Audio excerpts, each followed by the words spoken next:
Hello friends, you are most welcome at my channel. Today I will discuss about a new content. Friends, इस video lecture में बस आपको केवल इतना बताऊंगा कि जो ये सभी क्लासेस के लिए है, मतलब ये चाहे नर्सरी में पढ़ने वाला लड़का हो, एलकेजी यूकेजी 1 2 3 4 5 6 7 8 10 10 भी हो, चाहे 11th में हो, 12th में हो, चाहे वो graduation post graduation PhD university, चाहे वो बीटेक एमटेक कोई भी क्लास का लड़का क्यों ना हो, लेकिन अगर वो सीखना चाहता है यहाँ ये जो फ्लुएंट स्पोकन इंग्लिश में जो चीजें हैं उसमें क्या क्या चीजें हैं, उसको जो मेन चीजें हैं उसको मैं बताना चाहता हूँ इस वीडियो लेक्चर में। जैसे फटातार अंग्रेजी भाषा जो है सीखने का अलग अलग तरीका है, लेकिन जो अगर आपके पास नॉलेज होता है किसी चीज का, इंफॉर्मेशन, देखिए डाटा के बेस पर बनता है इंफॉर्मेशन, और बहुत सारे इंफॉर्मेशन जब कलेक्ट किया जाता है तब जाकर नॉलेज बिल्डिंग होती है, नॉलेज बिल्ड होता है। और नॉलेज, बहुत सारे नॉलेज मिलता है, मतलब बहुत सारे, तब जाकर बनता है कंटेंट, और बहुत सारे कंटेंट जब मिलता है तब जाकर बनता है एक चैप्टर यानी एक अध्याय, और बहुत सारे अध्याय जब आपस में मिलते हैं जब जुड़ते हैं तब जाकर बनता है एक जो है एक किताब बनता है। और बहुत सारे मतलब बुक बनने के बाद बहुत सारे बुक बन जाता है, तो एक जो है किसी एक स्टैंडर्ड का जो है सिलेबस डिजाइन होता है।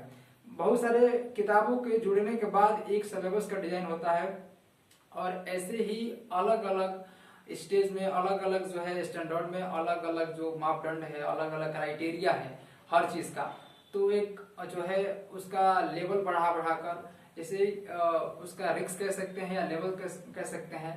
तो एक होता है लो रिक्स और मीडियम रिक्स और उसके बाद हाई रिक्स। तो ये रिक्स के हिसाब से भी और उसके क्राइटेरिया के हिसाब से भी, कैपेसिटी के हिसाब से भी, और उसकी जो उसके लिए एबिलिटी को डेवलप किया जाता है, यानी शिक्षा के स्तर को बताया जाता है। तो फ्रेंड्स, मैं इस वीडियो लेक्चर में ज्यादा लेक्चर नहीं देना चाहता हूं। जो मुख्य बात है वो ये है कि जो फ्लुएंट स्पोकन इंग्लिश है, जो फराटेदार अंग्रेजी बोलने की जो कहानी है, जो फ्लो ऑफ वर्ड्स होता है, फ्लो ऑफ सेंटेंस होता है कन्वर्सेशन में, जब भी हम जनरल कन्वर्सेशन करते हैं, कोई भी कंटेंट उठाकर, कोई भी टॉपिक उठाकर, तो हमारे भीतर है वो जानकारी होनी चाहिए, यानी ज्ञान की वर्धन होनी चाहिए। जब तक जानकारी नहीं रहेगा तब तक हम किसी चीज का रिप्लाई नहीं दे सकते हैं, और कोई काम भी सही तरीके से नहीं कर सकते हैं।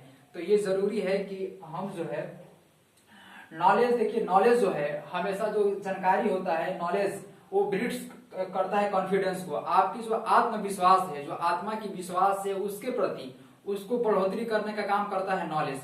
Knowledge builds confidence, confidence builds hope, यानी आशा को जन्म देता है, और होप जो बिल्ड्स करता है सक्सेस के लिए। ठीक है, तो एक लाइन बोला जाता है कि knowledge builds confidence, confidence build hope, और होप बिल्ड्स सक्सेस, यानी सफलता।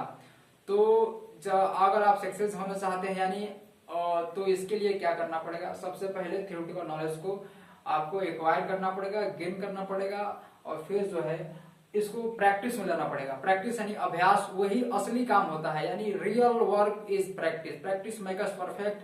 अगर आप रेगुलर प्रैक्टिस करते हैं रेगुलर बेसिस पर, तो आप एक एक्सपर्ट पर्सन बन जाते हैं। आपको हर समस्या का निचोड़ पता होता है कि कहाँ क्या गलती होती है, उसको कैसे इंप्रूव किया जा सकता है, कैसे उसको चेंज किया जा सकता है, बदला जा सकता है। ये हर एक पॉइंट का जो है जानकारी आपका होता है, आप उससे परिचित होते हैं। जब तक आप परिचित नहीं होंगे तब तक आप चर्चित नहीं होंगे। तो मिलते हैं आपसे नेक्स्ट वीडियो लेक्चर में, तब तक के लिए जय हिंद, जय भारत।